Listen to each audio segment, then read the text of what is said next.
வணக்கம். ரிஷபராசி அன்பர்களே, 2025ஆம் ஆண்டு சனி பெயர்ச்சி 11ஆம் இடத்துல ரிஷபராசிக்கு சனி. 11ஆம் இட சனின்றது லாபஸ்தானம் மாதிரி தான். நமக்கு நல்ல ஒரு லாபங்கள் கொடுக்கும், தொழிலில் நல்ல முன்னேற்றம் கிடைக்கும். வாழ்க்கையில் இத்தனை நாள் பட்ட கஷ்டங்களுக்கு ஒரு உயர்வான ஒரு இடம் கிடைச்ச ஒரு நிலை தான் 11ஆம் இடத்து சனி அப்படின்றது.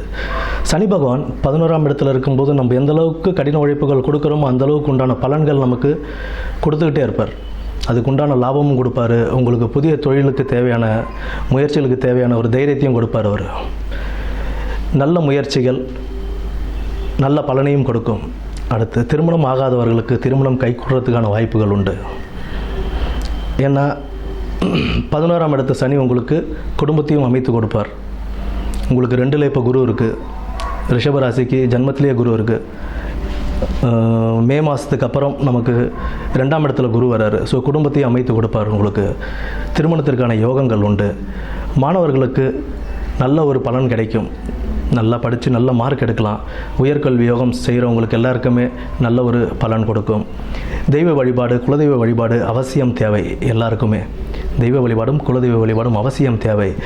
இதில் என்ன அப்படின்னா 11ஆம் இடத்து சனி உங்களுக்கு தொழிலில் நல்ல முன்னேற்றம் கொடுத்து நீங்கள் செய்கிற தொழிலில் நல்ல லாபத்தையும் கொடுப்பார். இப்போ நீங்கள் ஒரு தொழில் செஞ்சிட்ருக்கீங்க, அதுக்கு தகுந்த அதில் சார்ந்த ஒரு தொழிலை நீங்கள் மறுபடியும் விரிவடைச்சிக்கலாம். செய்யும் தொழிலை விரிவடைய செய்யலாம். அதுலேயும் நல்ல லாபம் கிடைக்கும். பின்னர் நமக்கு உங்களுக்கு யோகாதிபதியும் பாதகாதிபதியும் இவர் தான், சனி பகவான் தான். அதனால் ரிஷபத்தை பொறுத்த வரைக்கும் சனி கெடுதல் செய்ய மாட்டார். ஓரளவுக்கு நன்மையான ஒரு பலன்களையே கொடுப்பார். இந்த 2025 சனி பயிற்சி அப்படிங்கிறது உங்களுக்கு ஒரு நல்ல பலன்களையும் நல்ல யோகங்களையும் லாபத்தையும் கொடுக்கக்கூடிய ஒரு சனி பயிற்சியாகவே உங்களுக்கு அமையும். குரு பயிற்சிக்கு அப்புறம் இன்னும் உங்களுக்கு அது நல்லாவே இருக்கும். ஏன்னா 2ஆம் இடத்துல குரு வரும்போது உங்களுக்கு குடும்பத்துக்கும் நல்ல ஒரு சாதகமான ஒரு அமைப்பு கொடுப்பார்.